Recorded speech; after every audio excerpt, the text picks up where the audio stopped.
welcome everyone. I just want to acknowledge the traditional custodians of the land and pay respects to elders past, present and emerging. I'm coming to you today from Wurundjeri land, but I know people are joining us from different lands around the nation.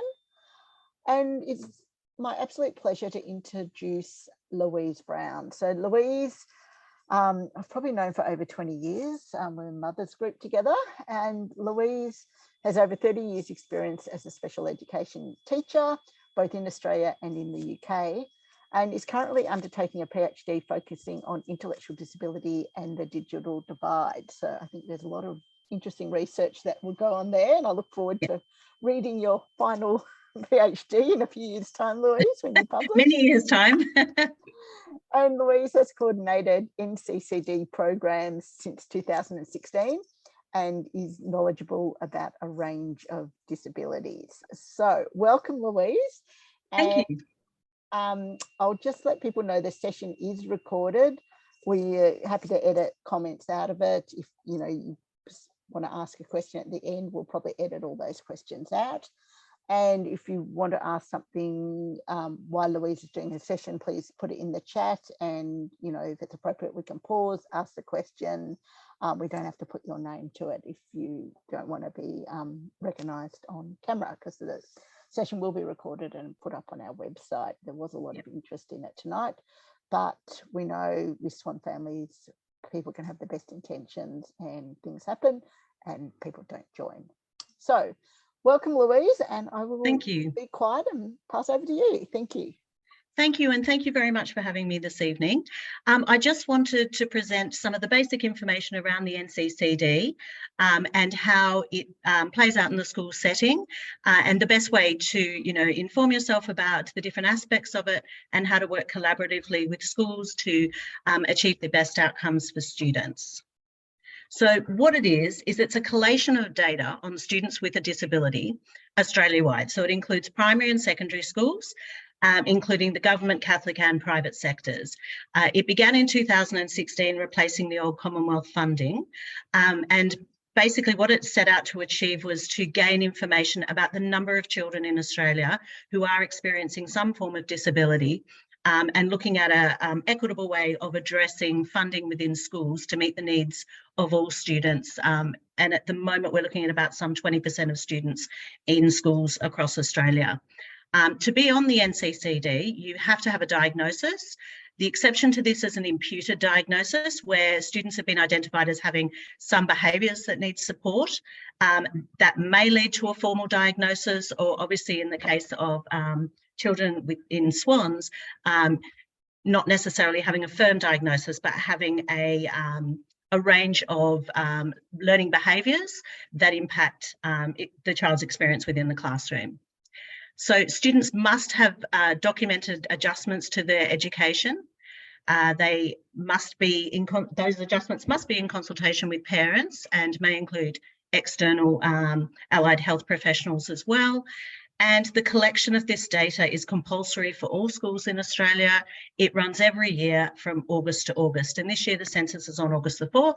So all of the documentation has to have been collated by schools by that time, because schools have an audit process that goes through, which is a very comprehensive and quite terrifying experience at times when you are being audited, that really seeks to understand whether you have all the documentation around that child's disability, but also showing that you are able to evidence that you have made those adjustments and that you have evidence of collaboration with parents.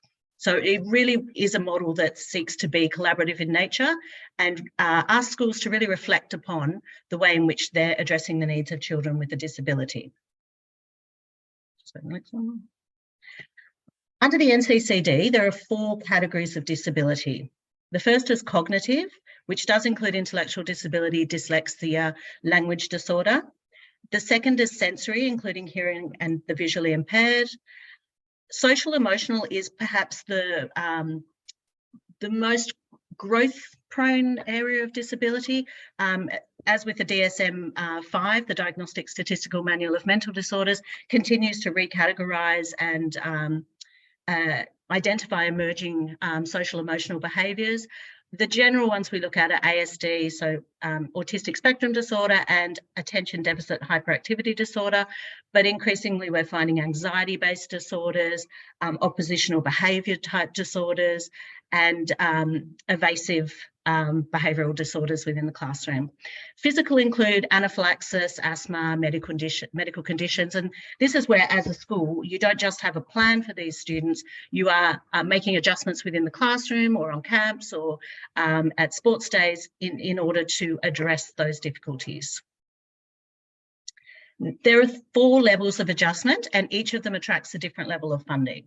So QDTP, Quality Differentiated Teaching Practice, attracts no funding, and it looks at mainstream classes, infrequent adjustments. So it might be a teaching assistant checking in on that child. It might be looking at when we're going on a camp or when we're having an additional activity within the classroom, do we need to make some adjustments for those children just to make sure they can be included.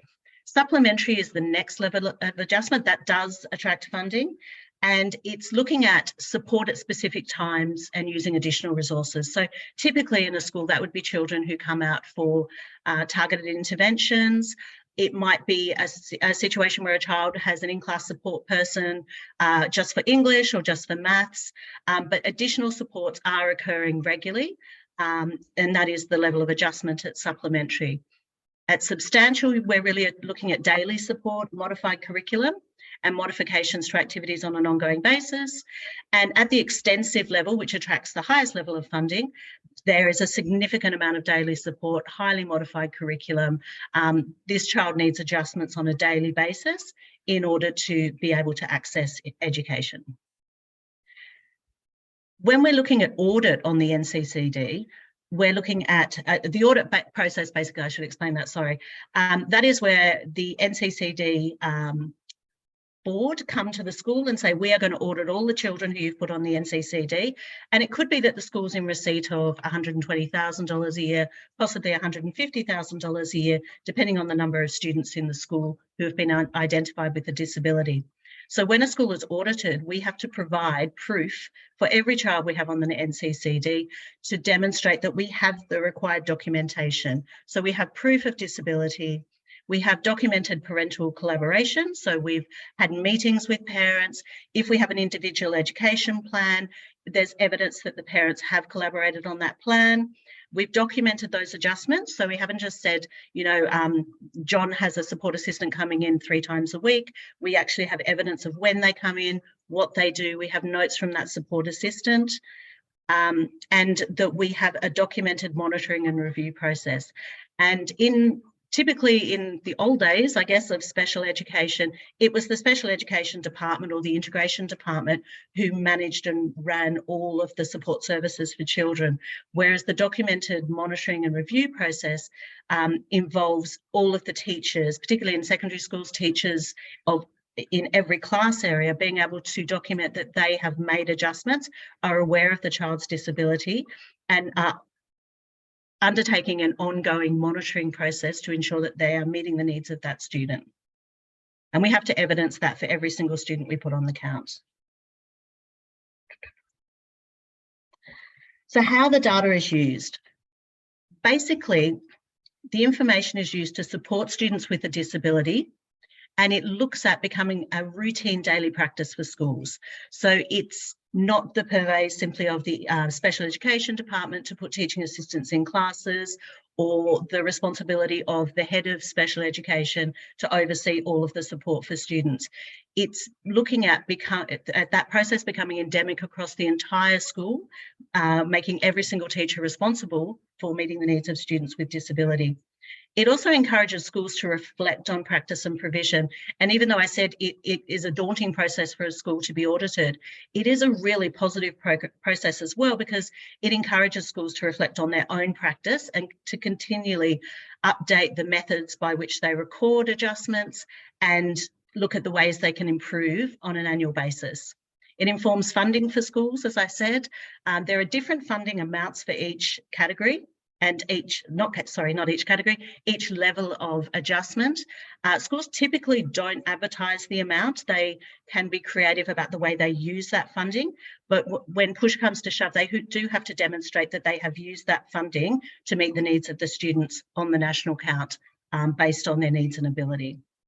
It also improves communication about students between schools, parents, guardians, carers, and the whole community. So this is from the NCCD portal, which I will show you the link at the end too. But the whole process is meant to encourage schools with policy, with practice, and with engagement with parents and students via communication. One of the key parts of the NCCD profile are individual learning plans. So they're sometimes known as individual education plans. In the schools you're working in, or in the schools where your children attend, they may have another name. But they're a large component of the adjustment and collaboration process for the NCCD. And they play that role because the ILP should be shared with the parent as a draft document. So parents and schools and allied health professionals such as speech therapists, occupational therapists, psychologists should be involved in that collaborative process around the ILP, so that it is a document that meets everyone's needs and so that everyone is working together. ILPs now have a legal implication, so they need to be developed in consultation with parents, and schools are responsible for the adjustments and the strategies that they have put in their ILPs. It becomes a legal document, and there have been cases where schools have been taken to tribunals about, what they are saying, or what they've said they're going to be responsible for, and whether they are actually meeting the needs, and parents can call schools on that very easily. ILPs should be signed by parents, guardians or carers as part of the data collection, and they should be completed and reviewed at least annually. So this year, if a child is on the NCCD, they should have a review of the ILP by August the 4th at the latest. Student support group meetings, often known as PSGs as well, make up another part of the NCCD collaborative data collection. Parents can take an advocate to those meetings just to sit there as a support person. Allied health professionals such as psychologists, speech therapists and occupational therapists can attend SSGs at the parents' request. And the minutes of those meetings should be shared with parents for future collaboration. And I would recommend going to the NCCD website. There are teacher portals, there are parent portals, there are management portals, and there is also a document that I shared with Heather that's a 3-page advice sheet for parents on the NCCD. And I probably talked too quick because I went through that rather quickly. So I was just wondering if anyone had any questions. Thanks, Lee. That was great. And I'm sure people have questions. So you can do it the old fashioned way, or you can use the reaction button towards the right-hand bottom side of the screen if you want to put your hand up. If not, I'm happy to ask a question while people are thinking. Oh, Helen, you go first. Go. Yeah, thanks, Louise. That was great. Just a question regarding the gathering of the evidence of NCCD for funding. I actually had a parent the other day say to me that they're telling the parent they can't provide the support yet to the child or make any adjustments until they submit the evidence, the data to NCCD. Now, I know there's a duty of care and responsibility, but I'm just, from your perspective, what would be the response that you would share with a parent if a school said, sorry, we can't give your child the support that they need because we've got to send in the NCCD data to get the funding? And so they're basically telling the parent not to bring the child, not to take the child to school. Really? Schools can't receive the funding until they have collated all the evidence that they've already done the work. So if I had a child on the NCCD for this August, I would have already had to have demonstrated that the child has a diagnosis, that I have at least 10 weeks of adjustments in the classroom evidence that I have, made available to that child, that I have had collaboration with the parent already. So we'd already have had to have an ILP that's been reviewed, a student support program that we have minuted, that we've collaborated and shared with the parents. We would have had to have already gone through all of that data collection to put the child on the count. So in effect, it happens retrospectively. We need to demonstrate it all to put them on the count, and then the funding comes the following year. Does that make sense? Yeah, it does. But don't the schools still have a duty of care to provide the appropriate support and make the adjustments in the interim? Because the answer was, we can't help you until we get the money, so you can't bring the child to school. Well, no, my point is that they would have to have already demonstrated that they had put that support in place in order to get that funding. Oh, okay. So that's interesting then. So that's not right then, the outcome, the answer of we can't help you yet because we haven't put in the data. Oh, no, okay. Not for the NCCD. If it's for individual, and Heather knows a lot more about this for the government system than I do, but if it's individual funding for a child, that could be a possibility, but NCCD funding, not at all. You have to put all the information together, including that collaboration and provision of support, before you can actually put the child on the count. It was a private Catholic school. Yes, that absolutely. They would have to have already completed all of that collaboration, adjustment, collation, and consultation with parents before they actually gained the funding.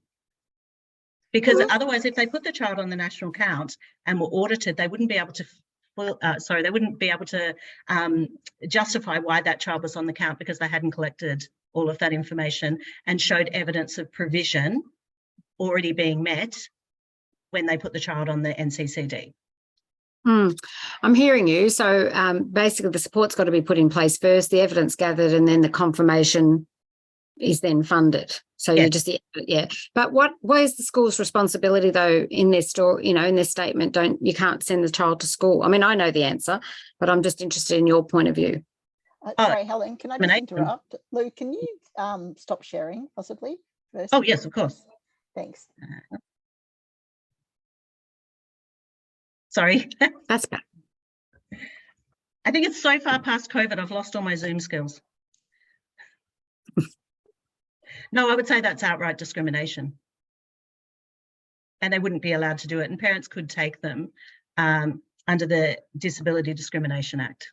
So no, that's completely incorrect, in my opinion. Beautiful. Thank you. I agree with you totally.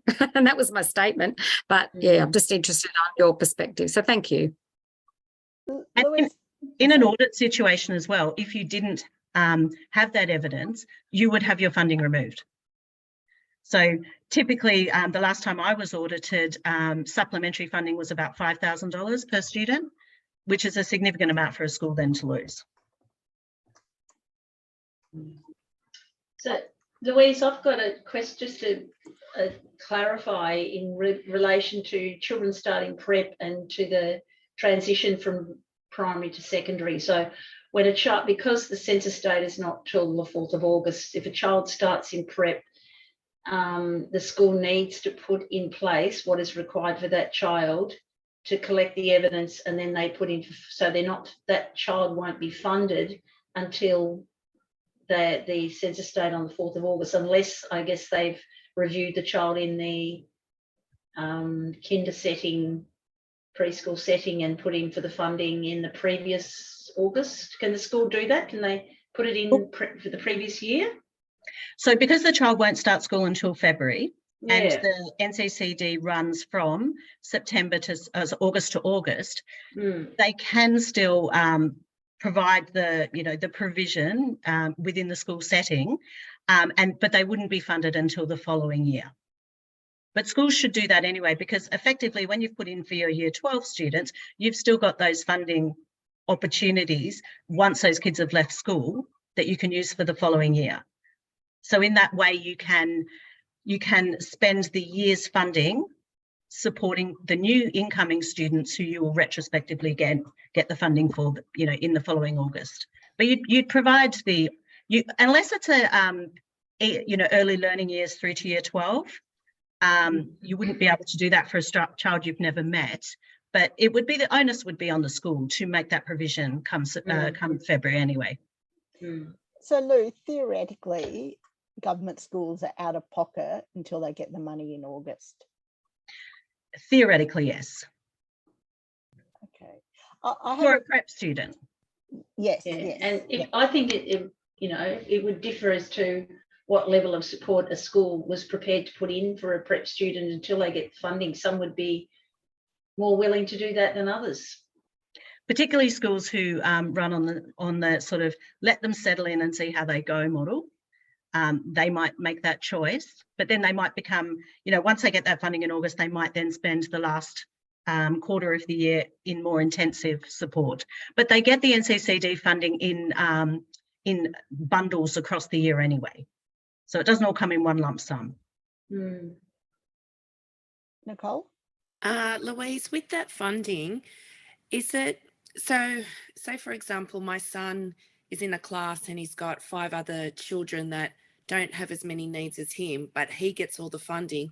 Are they allowed to put it around to the other children as well if they don't get the funding? Does that make any sense? Yeah, schools often will do that just to make the resources go further.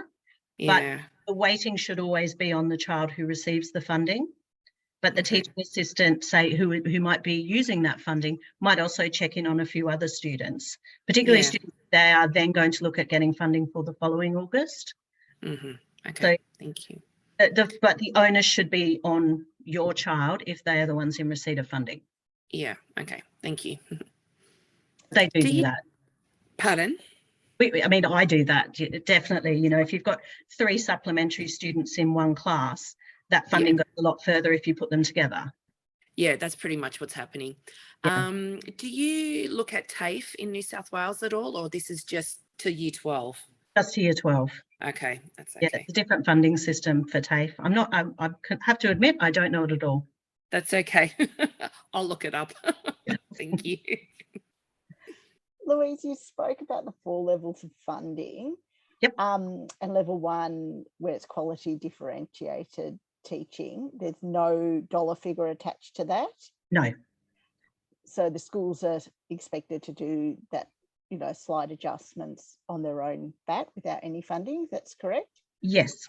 And then supplementary, you say it works out approximately $5,000 per student. Is there Yes. a range, or does every student who's on that supplementary bandwidth get allocated $5,000 towards helping them? The NCCD doesn't publish that information. You sort of only know it at a school level when you see the funding coming in, and usually it goes to the account side of the school. So it'll be the business manager who would be the one who receives that funding, and then most special education or integration departments will then they'll find out which students have which level, and they'll be given a sum of, usually schools, in my role, I've always been given a number of LSA hours, learning support assistant hours. And, you equate that across the board to the different levels of need. And as we were just discussing, often put a number of students together to share that funding. But at no point do schools tend to publish that figure. I just know the last time we were audited, that's how much we had. And we just equated it to hours. So $5,000, what it looks like on the ground is 2 to 3 lessons of support for teaching assistants, or 2 or 3 withdrawal support sessions. But each school does its equation slightly differently, and will allocate that money according to the model that they've put in their own department. However, upon audit, every single school, no matter how they have allocated that support, still has to have evidence of exactly the same documentation. But it is a set amount rather than arranged in that category, depending on the students' needs. It's a rough set amount. Right. So when you go to Independent Schools Victoria, which is where I always get my information, they will talk about that range, but it never shows up on a document within your education department in the school that says this student has this much money. It's usually equated to hours of support.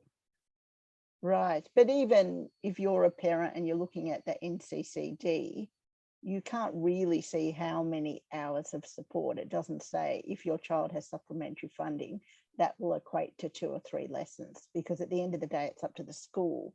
So, you know, parents have a duty to be transparent, but it's not always transparent the other way around.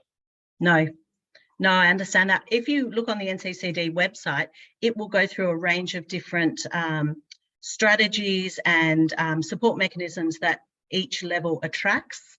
But the way in which schools meet that need will differ depending on the resources and the sort of unique nature of each school. And in your opinion, do many schools top that funding up if they don't think there's enough for students? No, I think some schools do. And there are a range of different funding blocks, I guess, that come from the government. But I think special education departments, in my experience, have to stretch those resources as far as they can. It's not an ideal model, but what I like about it is it does seem a lot more equitable than the models I've seen in the past. And it does put the onus on schools to demonstrate that they are meeting the needs of students and utilising that funding effectively.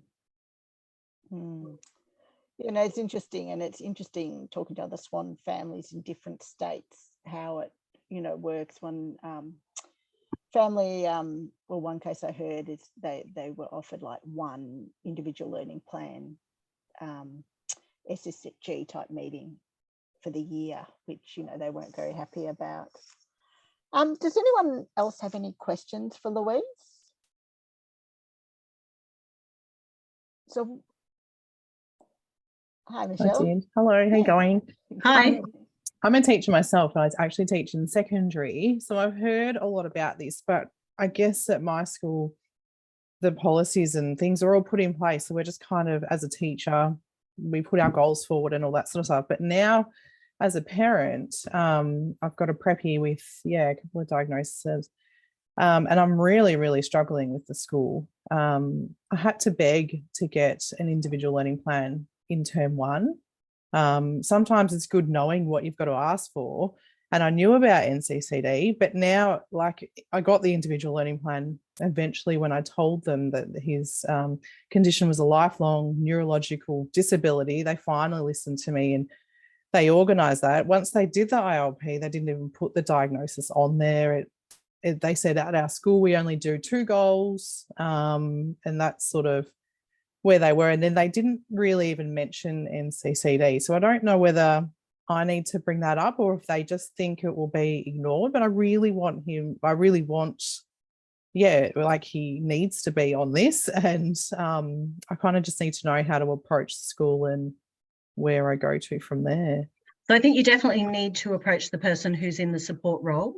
Yeah. And if you don't get any satisfaction there, look to someone in higher management, and you need to ask if they are on the NCCD, and if they are, what category. I would imagine they'd be under cognitive. Your son, would be under cognitive, but you'd like to know what level he's at, so you can see what level of adjustments he should have. He, she, he, and then after that, the ILP isn't determined by the school. So they will set out the structure that they use within their own program, but you have to collaboratively be involved in the ILP. And that's in legislation now. So you would then have the right to say, no, actually, I'd like a couple more goals, and I would like his diagnosis put on the ILP. And you have the right to do that because it's a collaborative process. If you're handed a document that has information on it and said, here it is, this is what we're going to do, that's not collaborative. And you can, if you go on the NCCD website, and it will give you extra advice for parents, they must, collaborate with you on the document. And you also need to be able to sign the SSG or PSG minutes to say that you are happy with what's in them. And if you're not, then you're well within your rights to put forward some recommendations that you would like to see on them, because that is how the process works. Yeah. Okay. So the advocate for that. So the SSG meeting is when you are putting together that ILP, is that right? Well, you should have an ILP come as a draft document. Yeah. and discuss it at the meeting, and then be able to take it away and Okay. think about it, you know, if you're talking to other members of your family, or if your son has support from, you know, other therapeutic services, and they can also offer strategies to put on the ILP. Yeah. So it's no longer a matter of, you know, you just being given a finished document. That isn't, you know, the way the NCCD works. You have every right to collaborate. Yeah. And the school must do that. Yeah. And I'm just, I mean, I do need to go and have those conversations, I think, a bit higher up, but I'm just, I'm wanting to know. Yeah, it's hard when I've come from a school and I know my leadership, like how we work, and I'm grateful for what my school does. And then I just want more answers of, their structures there.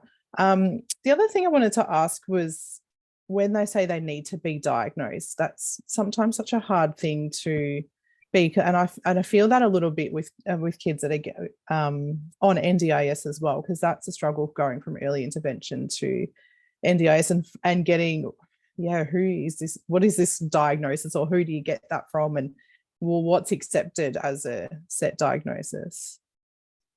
Originally, it was just a formal diagnosis from a paediatrician or from a psychologist or a speech therapist or an occupational therapist.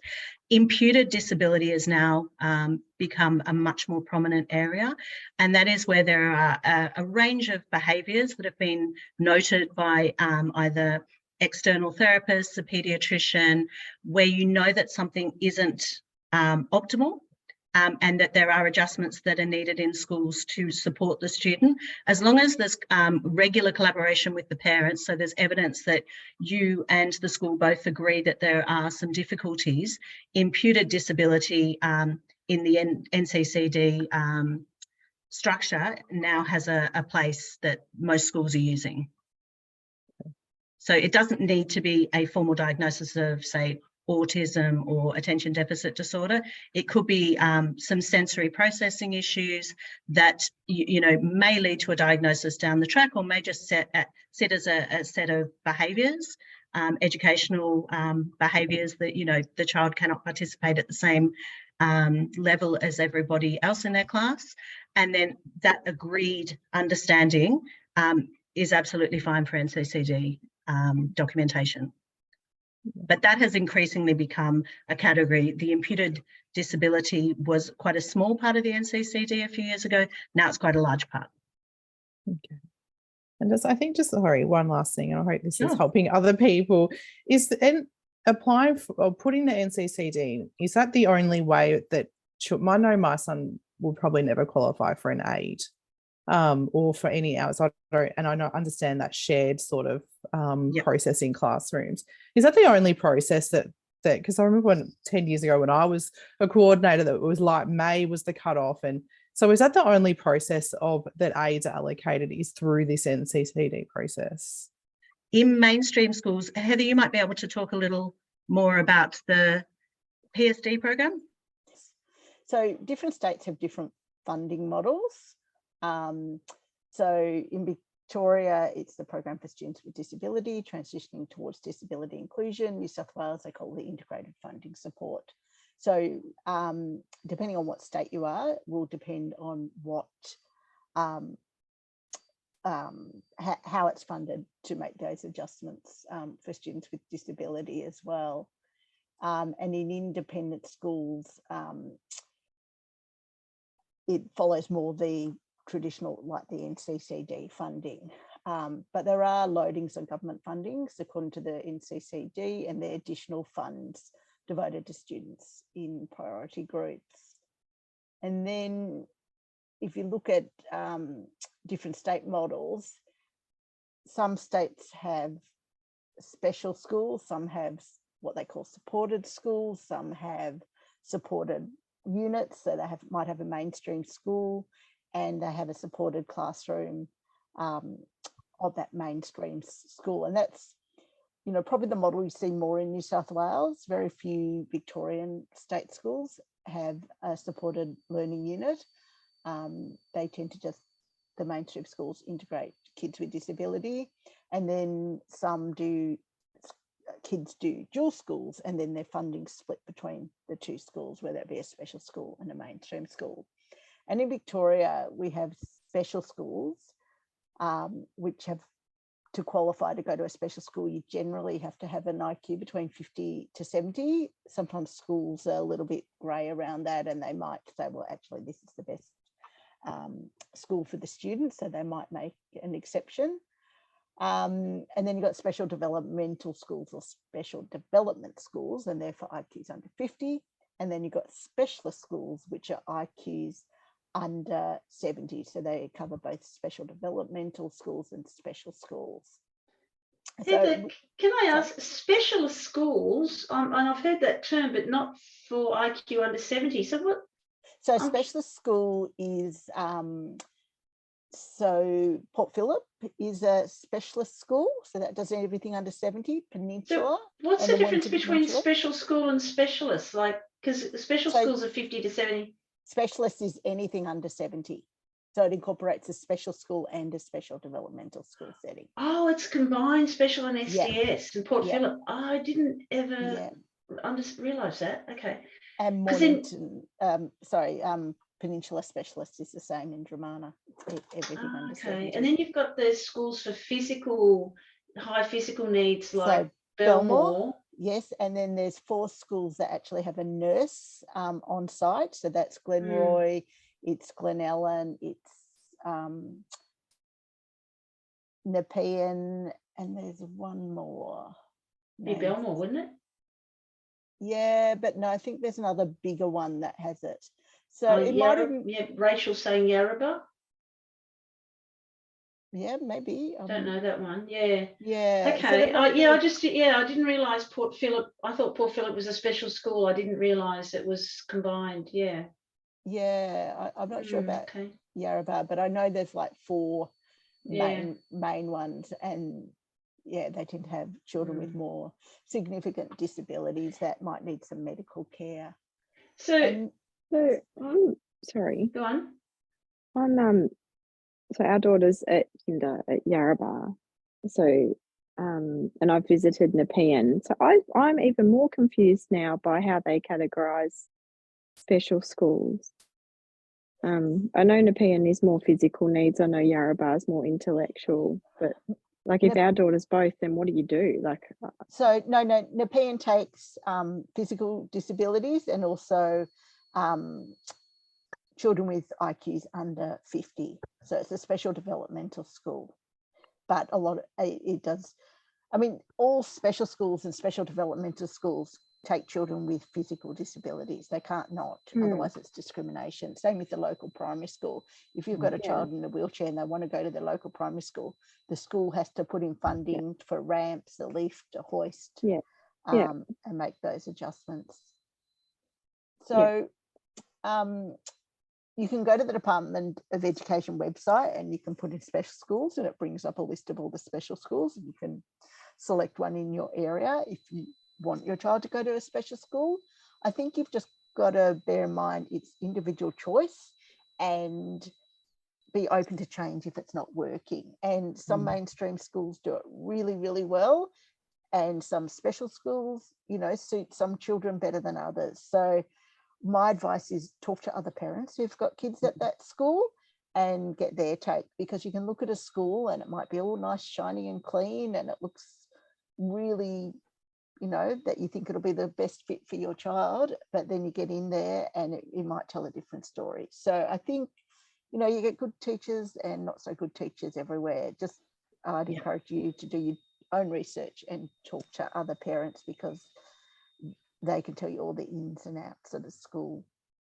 And if it doesn't work, be open to change. There's nothing wrong with changing schools.